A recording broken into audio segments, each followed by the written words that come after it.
அல்லேலூயா. இங்க தேவனுடைய கட்டளை தனித்தனியா சொல்லல, ரெண்டு பேருக்கும் ஒண்ணுதான். நீ சாப்பிடாதன்னா சாப்பிடக்கூடாது, அது நம்மளுடைய மைண்ட்ல எப்பவுமே இருக்கணும். தேவனுடைய கட்டளையை மீறாம நம்முடைய இருதயத்தையும் சிந்தனையும் நம்ம என்ன செய்யணும், ஒருமுகப்படுத்திக் கொள்ள வேண்டாம். பாவம் அப்படியே ஈர்க்கும் பாருங்க. ஒரு மனுஷனை காந்தத்துல இன்னொரு காந்தம் ஈர்க்கும் பாருங்க, அந்த மாதிரி பாவம் ஒரு மனுஷன் அப்படியே இழுக்கும். அந்த மனுஷன் என்ன செய்வான், இன்னொருத்தனை இழுப்பான். இது ஒண்ணும் இல்ல, சும்மா குடிச்சு பாரு சொல்லுவாங்க. எவ்வளவு காலத்துக்கு தான் நீ இப்படியே இருப்ப, ஜாலியா என்ஜாய் பண்ணு அப்படின்னு சொல்லுவாங்க.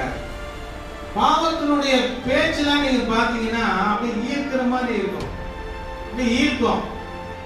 நான் அதுக்கு நம்ம என்ன செய்யக்கூடாது,